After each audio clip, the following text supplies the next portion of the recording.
wabarakatuh. Harusnya hari ini hostnya lain ya, tapi Ya. karena host yang lain tengah berhalangan hadir. Ya, katanya Kabarnya baru manjat gunung. baru manjat gunung ya.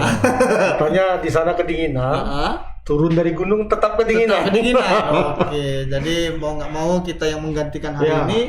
Ini ada berita yang cukup menarik dan mencuri perhatian dari masyarakat berkenaan dengan penangkapan dari Bupati Langkat. Ternyata ketika proses penangkapan kemarin terungkap adanya fakta baru menyangkut temuan penjara begitu ya, kerangkeng gitu ya.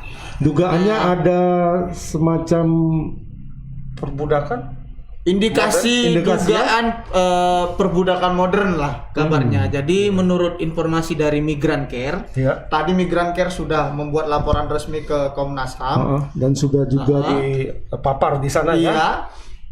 Itu ditemukan ada 4 orang pekerja dan salah satunya dalam kondisi yang memang babak belur. Diduga disiksa dan dipaksa bekerja, sehingga inilah kenapa Migran Care kemudian menganggap adanya indikasi perbudakan modern begitu. Daripada kita berlama-lama Bang, mending kita lihat. Katanya ada kilah dari Kilah. Kilah bisa kita bilang seperti itu ya. Betul. Apa namanya? Panti rehab.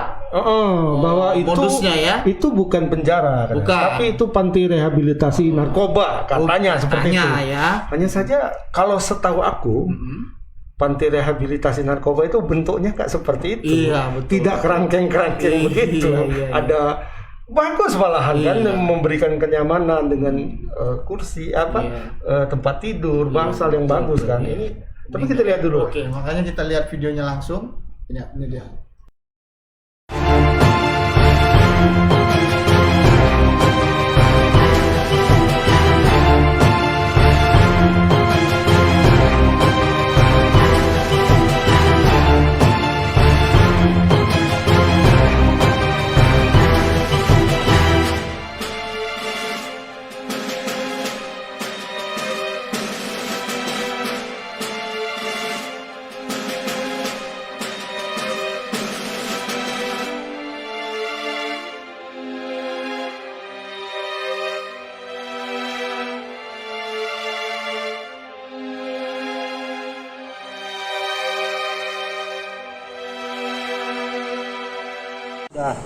Pada waktu kemarin teman-teman dari KPK yang kita backup teman-teman sekalian melakukan operasi tangkap tangan.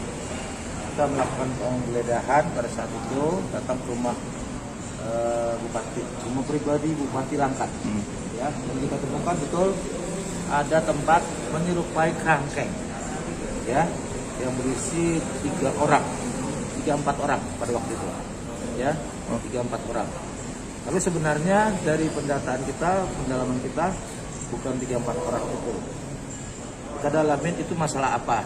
Kenapa ada kerangkeng? Dan ternyata dari hasil pendalaman kita, memang itu adalah tempat rehabilitasi yang dibuat oleh yang bersangkutan secara pribadi dan sudah berlangsung selama 10 tahun. 10 tahun untuk merehabilitasi korban-korban narkoba, ya, pengguna narkoba. Dan teman-teman kalau lihat kemarin di situ, itu adalah pengguna narkoba yang baru masuk 2 hari dan malamnya sebelum dilakukan kita melakukan operasi tangkap tangan, ya, baru masuk. Yang lainnya sedang bekerja di kebun, di ladang. Jadi pagi kegiatan mereka. Nah, kegiatan itu sudah berlangsung 10 tahun. Yang bersangkutan menerangkan bahwa itu waktu saya tangkap dia di perjalanan saya dalamin itu sudah lebih dari 10 tahun. Nah, itu tadi sedikit gambaran singkat mengenai kondisi rumah dari Bupati nonaktif ya, Kabupaten Langkat, dan kondisi penjara yang ada di sana. Kapolda menyebutkan bahwasannya itu adalah panti rehabilitasi. Dan yang jadi pertanyaan sebenarnya, kalau panti rehabilitasi kenapa orang-orangnya babak belur gitu ya? Ini juga menjadi pertanyaan gitu. Dan itu tadi video yang pertama yang dari depan itu kita kutip sebenarnya dari info Langkat ya, gitu ya, dari Pemkab di sana, Kominfonya. Dan di sini kita sempat capture beberapa komentar dari orang ini dari 7 bulan yang lalu. Ya seperti Arya bilang tadi, ini kalau dia memang merupakan panti rehab, itu kenapa babak belur gitu? Trauma. Ini alasannya memberi trauma kepada. Jadi di sana katanya ada algojo. Ada algojo, kemudian alasannya kenapa dipukuli itu memberi trauma kepada korban pengguna narkoba. Jadi ada dari pengkomentar ini menyebut bahwa yang korban itu adalah salah satu anggota keluarganya. Di punggungnya ada bekas barutan pukulan rotan. Dokternya juga tak jelas. Dan tenaga mereka dimanfaatkan untuk berbagai kegiatan yang bayarannya sesuka hati. Yang itu satu. Kemudian yang kedua juga ada ini. Saya sendiri lihat dengan mata kepala saya sendiri disiksa kayak binatang, disuruh bekerja keras di kebun persawitan. Ini namanya bukan pembinaan tapi pekerja paksa. Wah, itu komentar dari netizen dari apa ya, akun YouTube resmi di apa ya? Pemkap Langkat ya. Iya. Nah, barangkali karena indikasi penyiksaan, kemudian ada upaya kerja paksa gitu ya. Makanya Migran Care kemudian membawa kasus ini ke Komnas HAM begitu ya. Tapi Pak Kapolda kita bilang itu panti rehab ya. Apa mungkin Pak Kapolda belum melakukan penyelidikan secara penuh mungkin Bang? Mungkin ya. Karena tadi setelah Migran Care melapor ke Komnas HAM gitu kan, muncul statement baru dari Polda Sumut akan mengusut itu begitu. Betul. Nah ini kita sekarang terhubung dengan reporter kita Bung Freddy yang tadi sempat ngobrol dengan Pak Kapolda begitu ya, menyangkut masalah dugaan perbudakan modern ini. Selamat sore Bung Freddy. Ya, selamat sore Bang Arai dan juga Bang Agus. Ya, selamat sore Fred. Ya, ini Fred, tadi kita sempat mendengar bahwasannya ada statement Pak Kapolda menyangkut keberadaan penjara di rumah Bupati Langkat nonaktif Bapak Terbit Rencana. Ini katanya sebagai panti rehabilitasi. Oke, kemudian tadi saya dengar juga walaupun disebut sebagai tempat rehabilitasi ternyata belum mengantongi izin. Nah, ini kan agak aneh gitu ya, kenapa tempat yang belum punya izin dibiarkan berdiri cukup lama 10 tahun. Iya, ini gimana Fred? Silakan Fred. Ya, baik Bang Arai dan juga Bang Agus juga Tribuners, bahwa tadi Kapolda Sumut menyatakan bahwa kerangkeng yang terdapat di rumah Bupati Langkat Terbit Rencana Perangin-Angin itu merupakan tempat rehabilitasi. Nah, itu keterangan itu didapat dari Bupati Langkat itu sendiri saat dimintai keterangan oleh Kapolda Sumut. Jadi dia mengaku bahwa itu merupakan tempat rehabilitasi. Sementara saat ditanya soal izin terutama khusus oleh BNN provinsi, dia mengatakan bahwa tempat itu belum memiliki izin. Meski demikian, pada sekitar tahun 2017 juga Polda Sumut sempat menyarankan agar Bupati Langkat tersebut itu membuat izin gitu ke BNN, terutama kota di Kabupaten Langkat. Namun hingga sampai saat ini mereka juga tidak memiliki izin, sehingga tempat itu juga memang ilegal begitu.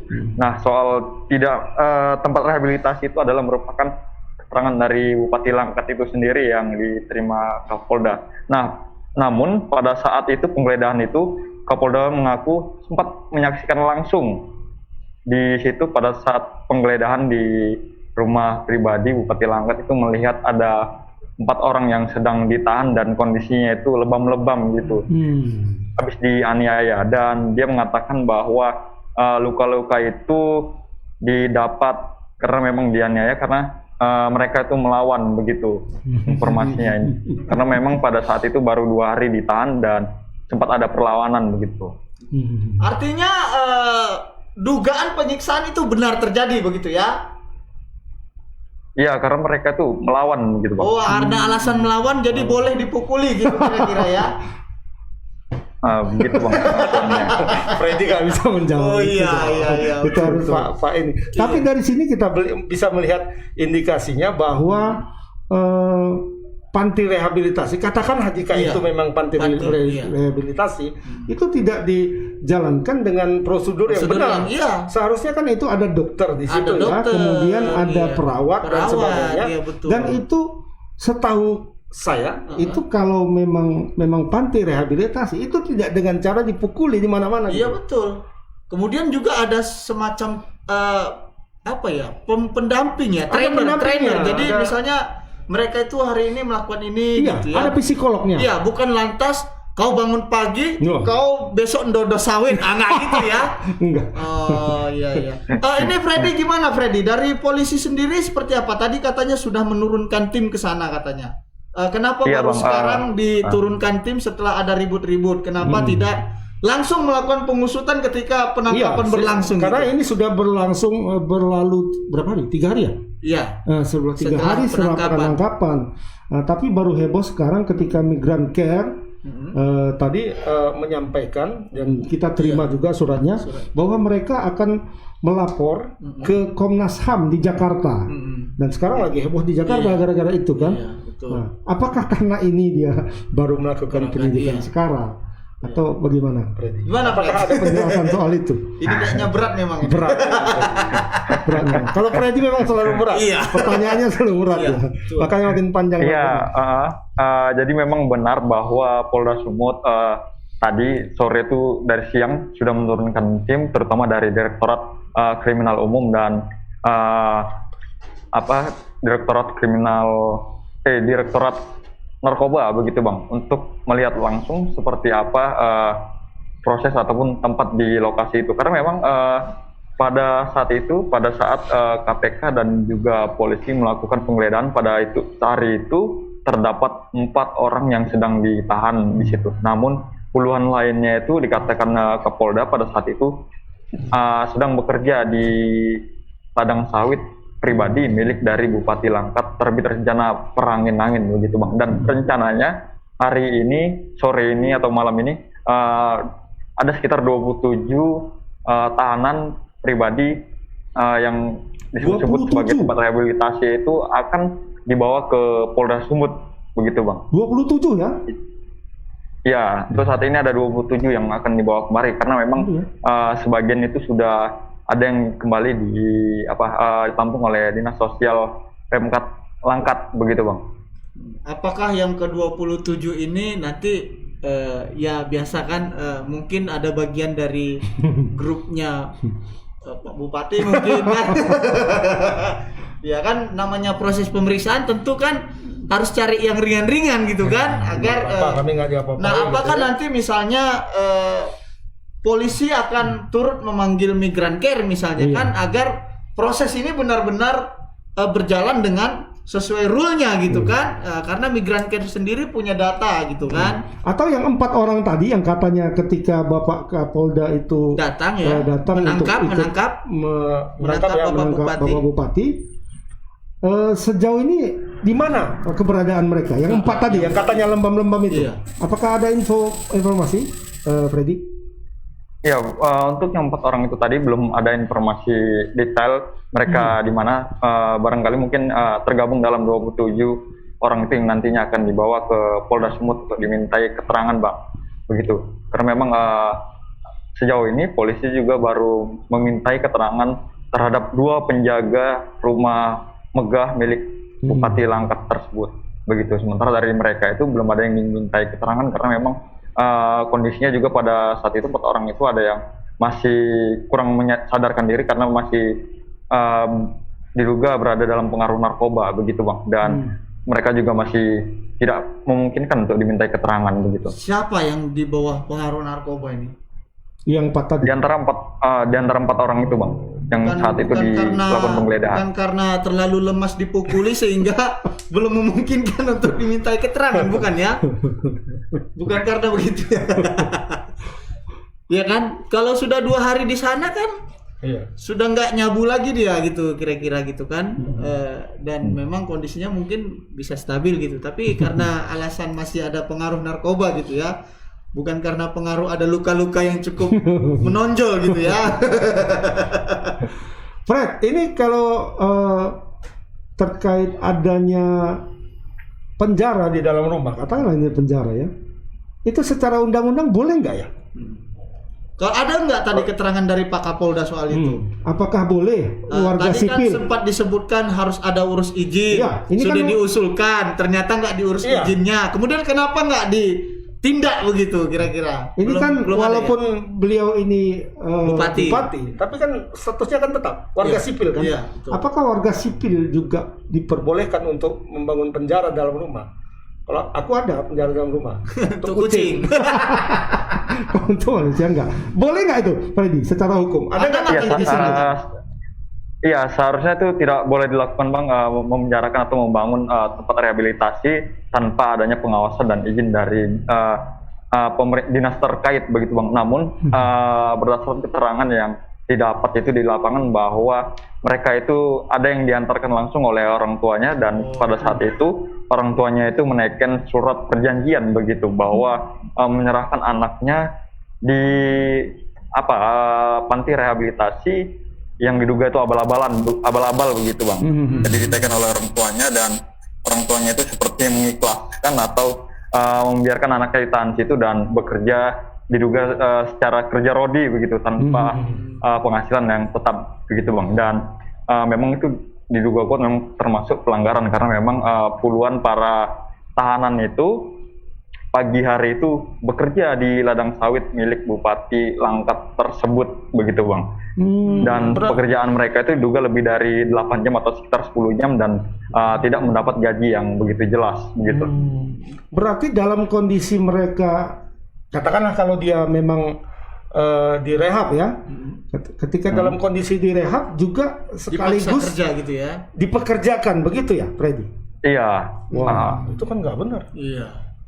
Makanya kemarin pada saat penggeledahan oleh KPK dan juga polisi hanya terdapat 4, nah sisanya itu sedang bekerja di kebun sawit yang tepat jika kita lihat di video itu memang belakang rumah bupati itu adalah perkebunan sawit milik beliau begitu. Nah mereka bekerja di sana begitu Bang. Dan nantinya itu ketika jam kerja selesai mereka kembali lagi masuk ke dalam sel yang diperkirakan itu ukurannya 6x6. Jadi ada 2 sel begitu Bang. Oh, berarti pekerjanya itu semuanya ditempatkan di dalam sel? Iya. Menurut informasi seperti itu Bang. Jadi setelah bekerja mereka kembali lagi ke situ. Freddy, tadi saya sempat dengar keterangan bahwasannya orang tua menyerahkan dan menandatangani surat gitu ya. Apa kira-kira isi suratnya ya? Apakah orang tua tidak akan menuntut kalau anaknya disiksa begitu ya? Atau orang tua tidak akan menuntut ketika anaknya diminta kerja paksa itu gitu? Ada nggak kira-kira? Apa sih isi dari surat perjanjian itu? Saya juga penasaran itu. Ya Bang, untuk sampai saat ini belum diketahui poin-poin apa saja yang tertera dalam surat itu Bang, begitu Bang. Karena memang jika kita lihat waktu 10 tahun itu bukan waktu yang singkat begitu. Iya. Jadi tidak mungkin warga sekitar itu tidak mengetahui adanya penjara di dalam situ dan ada orang yang dikurung di dalam 2 sel milik Bupati Langkat itu Bang. Iya, Kapolda sendiri saja kan sudah mengakui bahwasannya itu tidak ada izin gitu kan. Iya. Dan katanya sudah disarankan tapi tidak diurus. Tapi kok aneh juga kenapa tidak ditindak begitu. Ini Apa jadi selama ini nggak tahu ya? nggak mungkin lah, nggak tahu. Iyalah, kan tadi ada videonya paparan bersama ya kan dengan aparat kepolisian. Apa memang karena sudah ada kerjasama dengan polisi gitu ya kira-kira ya?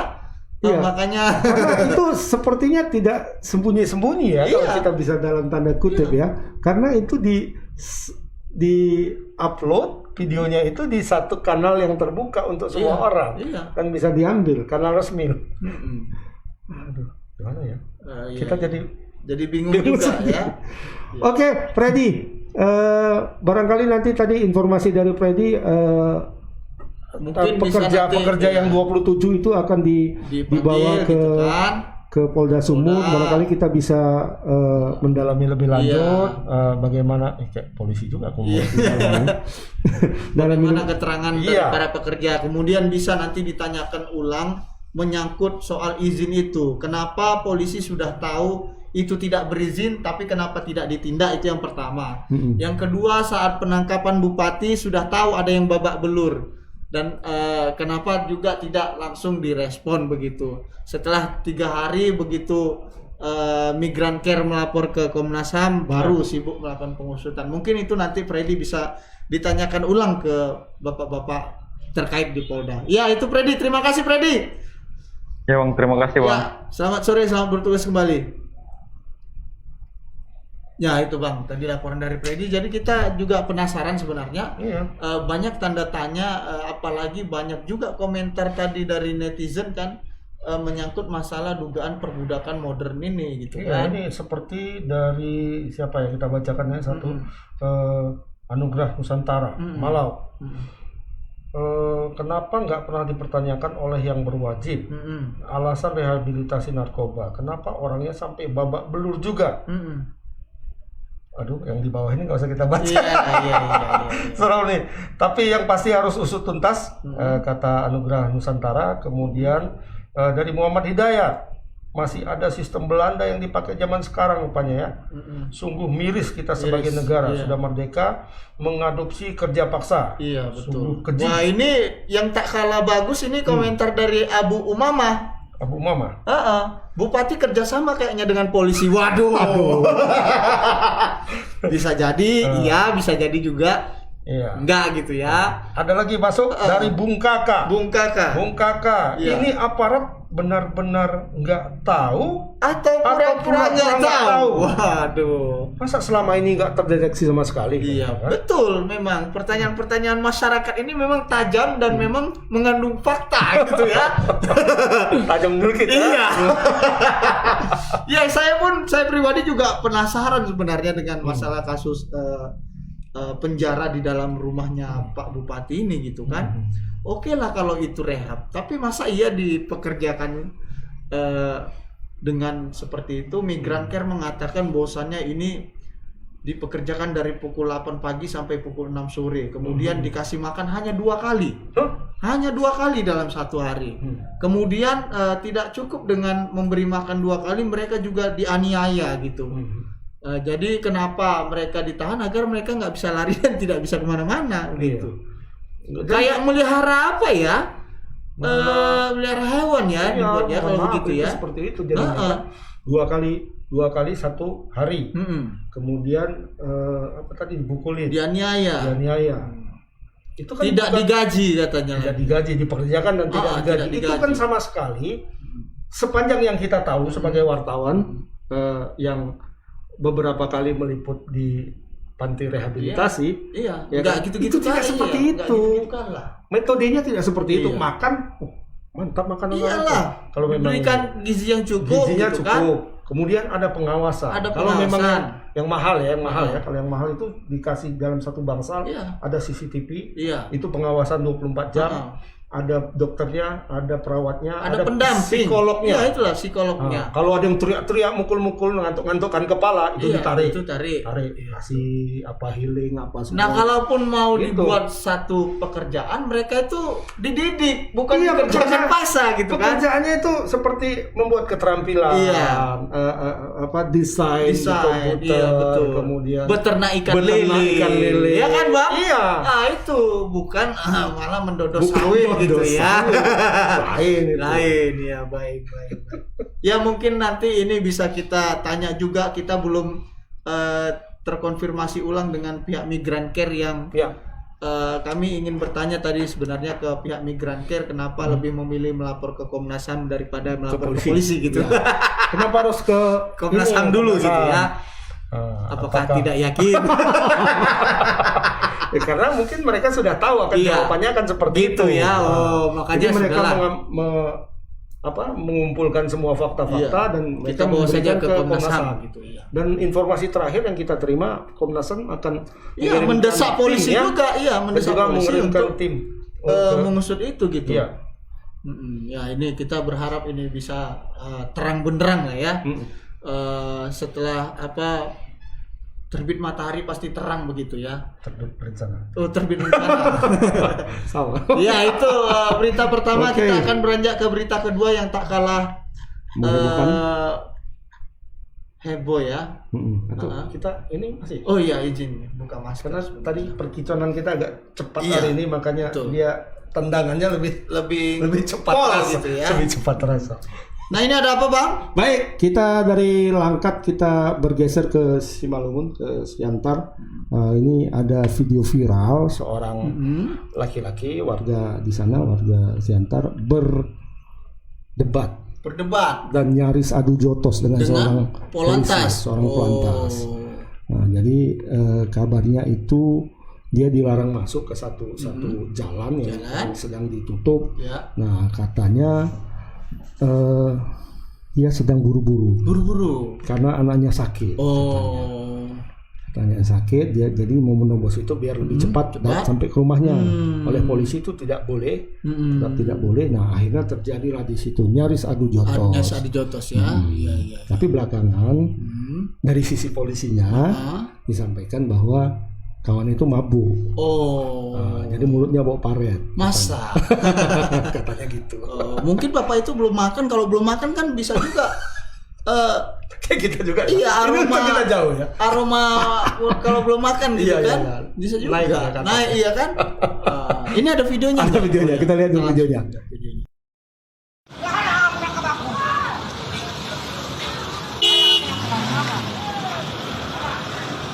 Viral lagi kalian.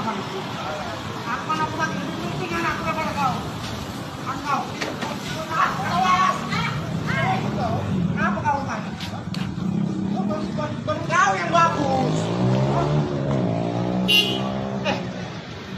Foto kan HP-mu? Foto HP-mu? HP-mu? Kamera. Aku jelas kok, Mama. Kenapa? Jadi aku apa kan? Angkat nomor sakit aku. Ada. Berpenting anak orang sakit.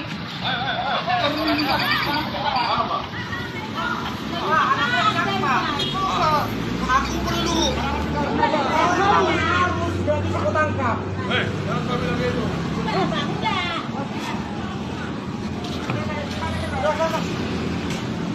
Kalau anakku nomor berapa ya? Awas, anak kaki mau tinggi. Tolong, Pak, minta tolong.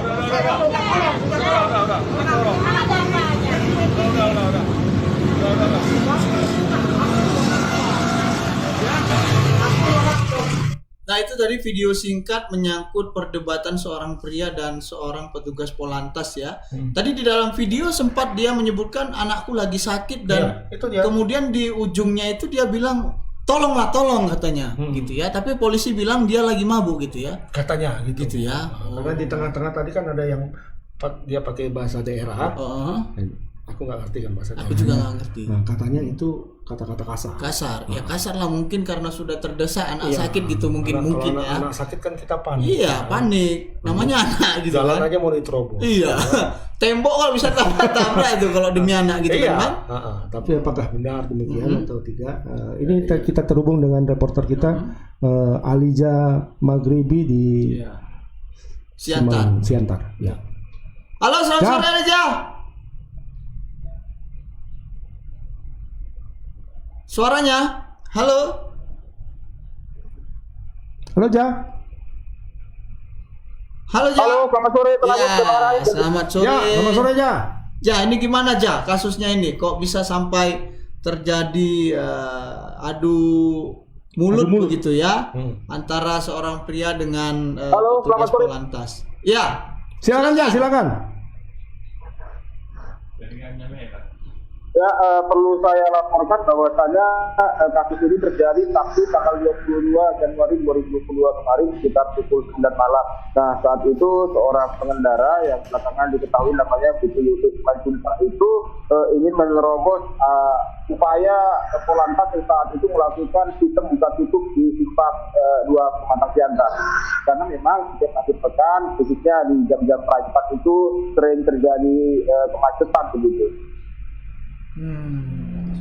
Itu apa benar si pria ini dalam kondisi mabuk, Alija? Nah, jadi saya sudah berupaya menghubungi Kasat Reskrim. Kemudian Kasat Reskrim mengatakan bahwasannya si pelaku sendiri, si pengendara sendiri itu mabuk gitu, tercium dari bau mulutnya gitu.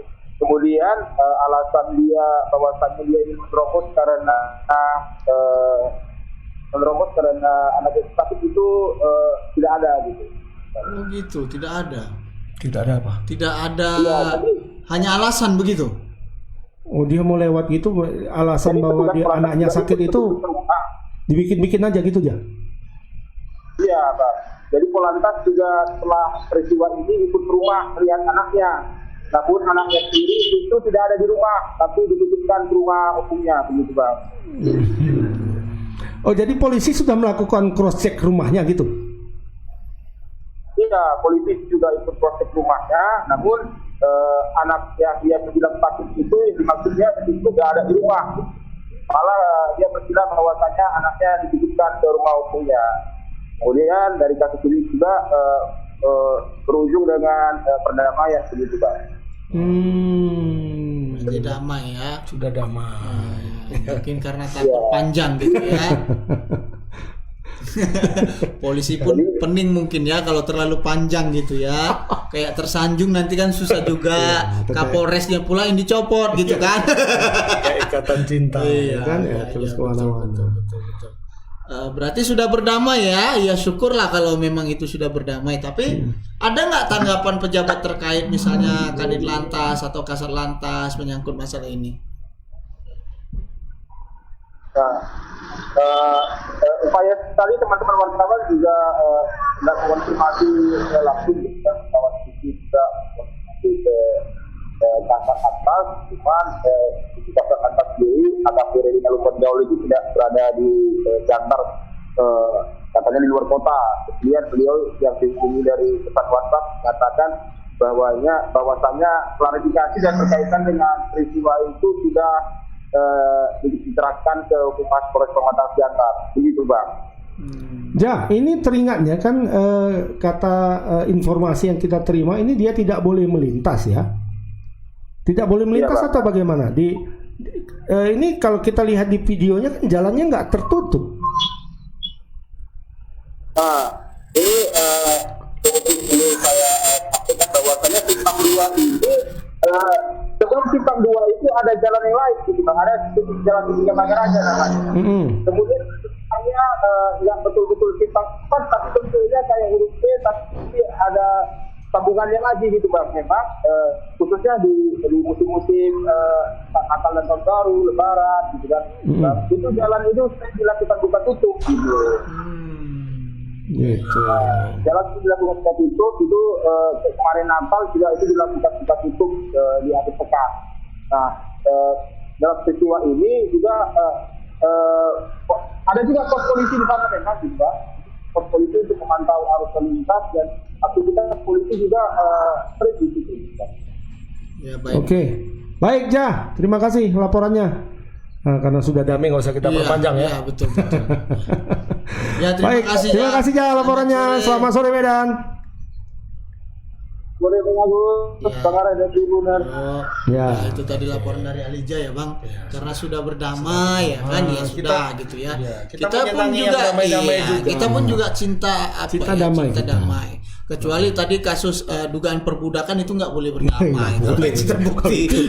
Jangan kita damaikan. Itu iya. Kita sampai selesai. Iya kan? Betul.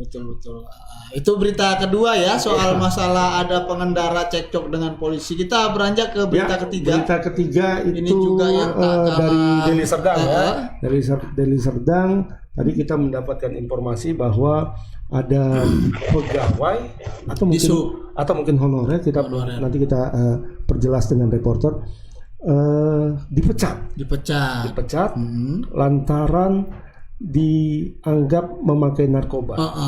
Jadi ada tes urin dan dia positif katanya yang menerbitkan hasil positif ini adalah BNN begitu ya. BNN Deli Serdang. Ya, sehingga ketika dia dinyatakan positif dia dipecat dari Dishub gitu ya. Oh gitu. Tapi kemudian dia cross check rumah sakit, dia cari pembanding lah ya. Negatif. Waduh. Saya udah kena pecat. Waduh, ini gawat ini. Wah, ini gimana nih BNN kok bisa begini hasilnya gitu ya.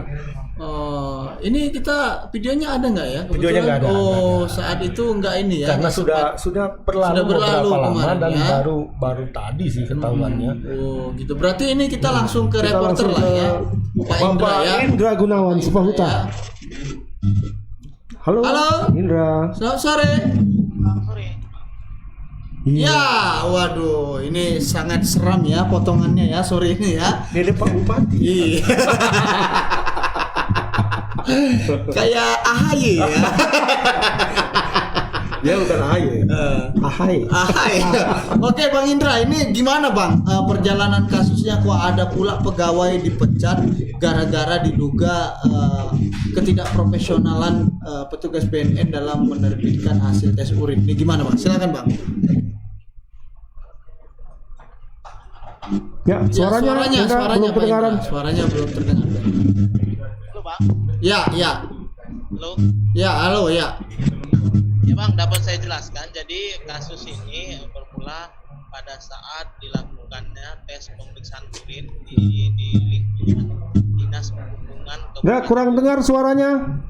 Halo Bang, iya Bang. Halo. Ya, silakan. Jelas Bang. Jelas, ya. Iya Bang. Kasus pemeriksaan urin di Dinas Perhubungan Kabupaten Deli Serdang ini terjadi awalnya pada 17 Desember 2021 lalu. 17 Desember, ya. Ya, jadi tanggal 17 Desember 2021 itu Kadis Perhubungan Deli Serdang itu meminta bantuan dari BNN Kabupaten Deli Serdang untuk melakukan pemeriksaan urin terhadap 80-an orang pegawai honorer yang ada di dinasnya. Jadi pada saat tanggal 17 itu 2 orang itu diklaim oleh BNN Deli Serdang positif pengguna sabu-sabu. Namun satu di antara 2 orang yang dinyatakan positif ini itu mengaku tidak pernah memakai narkoba maupun ganja dan yang lainnya.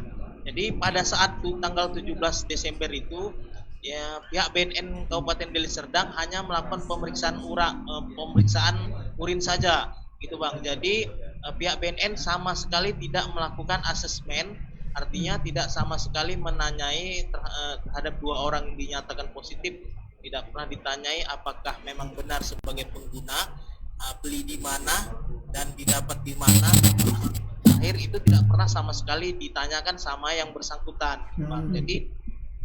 Jadi pegawai honorer ini itu baru mengetahui dirinya dinyatakan positif pada tanggal 3 Januari 2022. Mereka tahu ini setelah adanya surat pemecatan dari kepala dinas langsung. Jadi saat itu 1 orang ini atas nama Bagus Guntoro ini merasa pemeriksaan urin yang dilakukan BNN ini tidak salah seperti itu Bang. Maka dari itu pada tanggal 3 Januari itu yang bersangkutan ini langsung melakukan pemeriksaan urin di Rumah Sakit Umum Amri Tambunan di Batam sebagai upaya pembanding. Jadi setelah melakukan pemeriksaan urin itu Bang, pihak RSUD itu mengeluarkan hasil menyatakan bahwasanya yang bersangkutan itu benar-benar negatif. Apa yang dituduhkan oleh atau yang diklaim oleh BNN itu sama sekali berbeda jauh dengan hasil pemeriksaan dari Rumah Sakit Umum Amri Tambunan.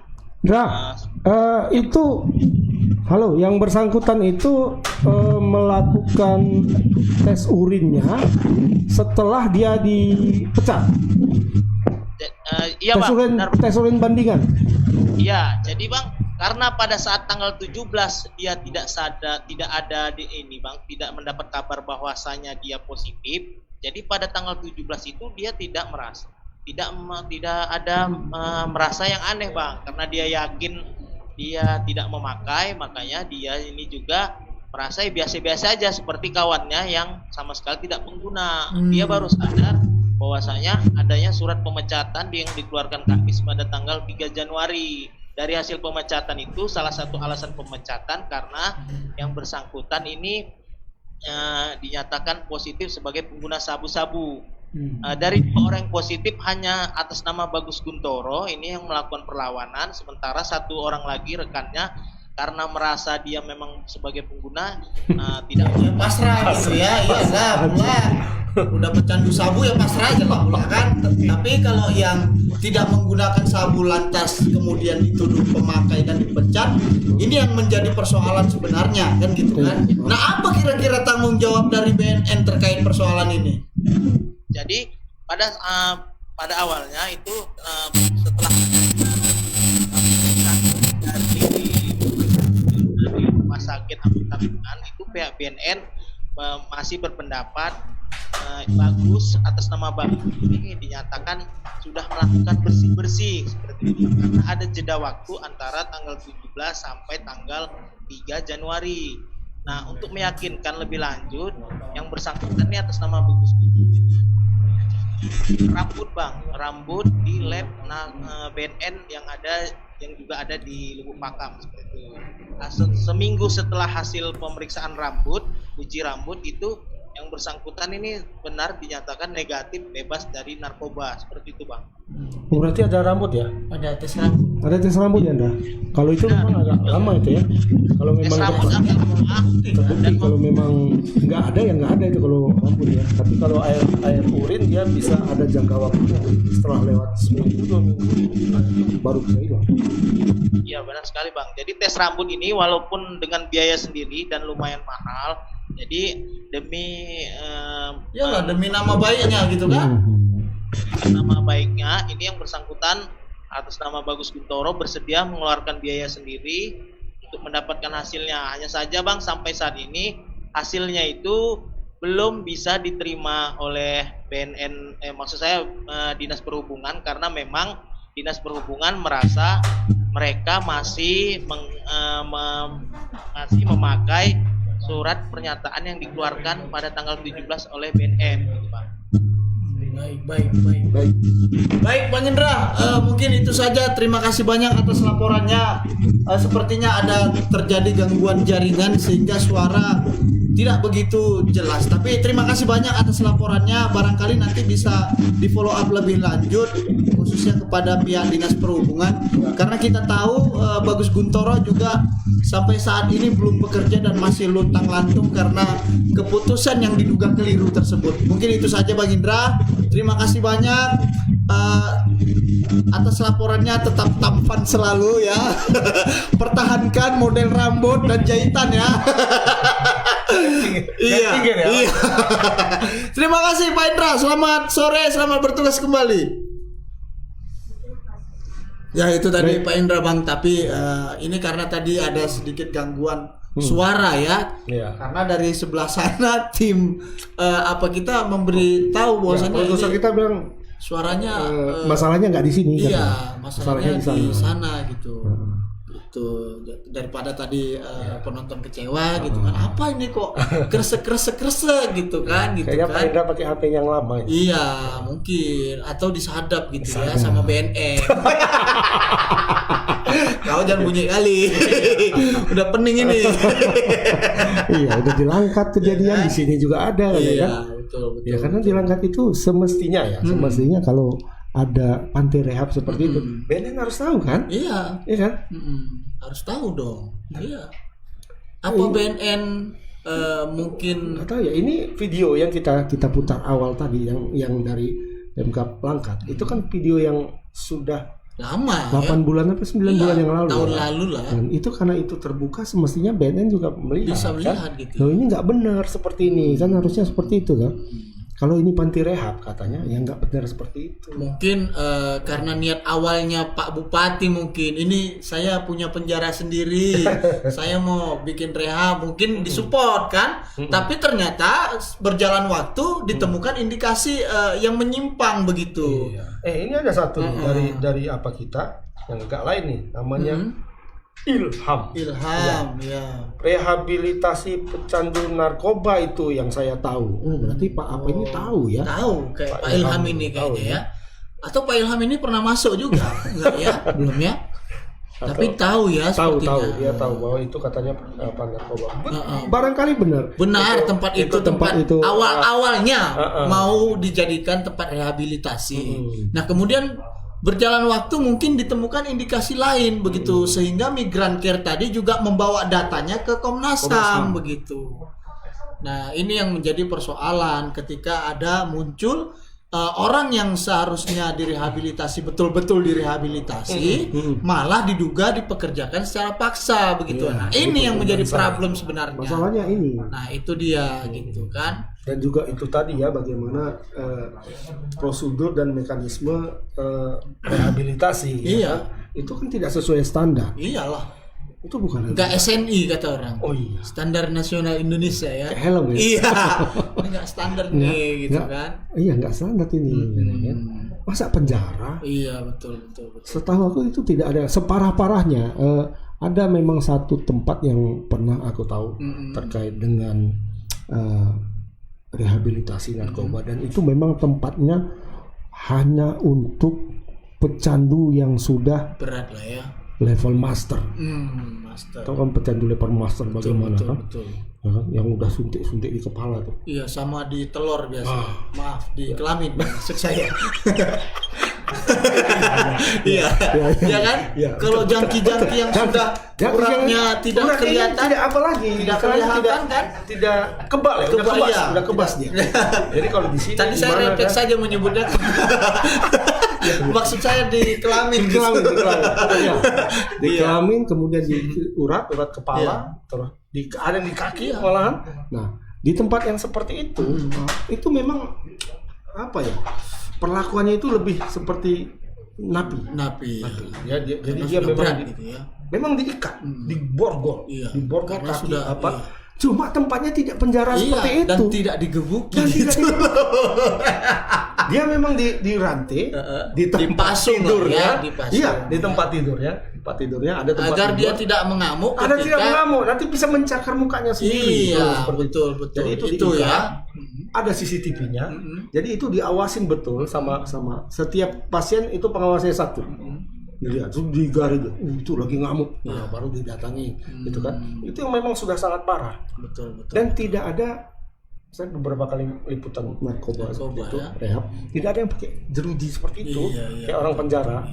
Dia kan betul-betul kayak orang penjara tuh. Iya, dan tadi ada video juga yang menampilkan ini harusnya dijadikan tempat tidur, tapi mereka tidurnya malah di bawahnya gitu kan. Mungkin tadi karena banyak itu orangnya. mungkin ya. Karena tadi laporan Freddy itu di dalam satu tempat itu ukurannya kan 6x6 katanya. Iya, 6x6 meter. Orangnya 27. Iya. Kan nggak cukup tempatnya kalau begitu. Jadi ada yang di atas, ada yang di bawah. Ada di bawah. Iya. Ini yang sebenarnya menjadi Itu perhatian. tempat ya. tidur tingkat orang kali ya. Dan juga tadi saya lupa Bang, tadi juga ada peristiwa besar sebenarnya di Sibolga. Oh iya, Ledakan bom gitu ya, bom ikan gitu katanya. Dan ada yang terluka begitu. 5 rumah yang runtuh. 5 rumah yang kena. Runtuh. Nah, ini apakah ini murni bom ikan atau ada indikasi teroris? Tadi sudah dijawab Pak Kapolda. Sudah. Katanya Rehab juga. tidak ada. Mana tahu itu Katanya tidak ada hubungan tempat rehab untuk ikan. Ikan bisa direhab. Iya betul. Tapi katanya tidak ada hubungan dengan kasus terorisme. Iyalah, kalau ada hubungannya bobol dong. Kok ada bom? Iya kan? Iya. Itu tadi soal apa ya? Ada ledakan di Sibolga cukup besar. Nah, itu juga menjadi perhatian. Namun kita karena keterbatasan akses kita ke sana, kita sulit mendapatkan video aslinya begitu. Iya. Sehingga tadi kita tidak tampilkan, dan juga ada tadi videonya orang berdarah-darah sehingga tidak layak kita tampilkan begitulah. Itulah kira-kira berita hari ini begitu ya Bang. Mungkin ada yang mau Abang sampaikan lagi berkait paut dengan masalah perrehabilitasian duniawi ini gitu kan. Udah cukup panjang lah ya. Dan sebenarnya memang bisa nanti ditelusuri soal indikasi dugaan penyiksaan itu gitu ya. Kemudian kita tunggu nanti kata reporter. tapi rumah Pak Bupati besar juga ya. Enak kayaknya ya. Saya pengen juga lah nanti main-main sana. Halaman belakangnya kebun sawit. Besar berarti. Dulu ya. Halaman belakang kita tembok ya kan? Iya. Hanya cukup untuk Awal nggak ada alam belakang. Udah pas kamar mandi aja udah. Iya, halaman belakang apa? Besar, ada halaman belakangnya apa? kolam. Ya kebun sawit. Kolam, mainlah ke kolam kita sih, ya kan? Bisa dibentuk. Bandel-bandel ke penjara kan gitu. Ya kan? Nah, aduh. Ya, itu saja ya. Jangan-jangan bandel-bandel di benang di kolam. Ya itulah. Enggak, kalau ngomongin bandel tuh penjara kan itu. Ya mungkin itu saja untuk segmen Selamat Sore Medan kali ini. Terima kasih banyak buat netizen yang sudah mengikuti acara ini dari awal sampai dengan akhir Dan memberikan komentar-komentar yang cadas ya. Yang cadas ya, Oke. yang cukup tajam gitu ya, setajam silet gitu ya. Sampai yang membacanya pun seperti teriris-iris gitu. Macam odik-odik. Oh, di Macam ya. King Jong Un bah. Waduh, kejamnya gitu ya. Itu sampai Ya Bang, ini kita tutup kayaknya nanti terlalu panjang. Terima kasih banyak kalau ada salah-salah kata. Ya. Kami mohon maaf, itu sebenarnya tidak disengaja. ya. Walaupun ada. Ya, terima kasih. Kami akhiri dengan ucapan Assalamualaikum warahmatullahi wabarakatuh. Ya. Selamat sore Medan.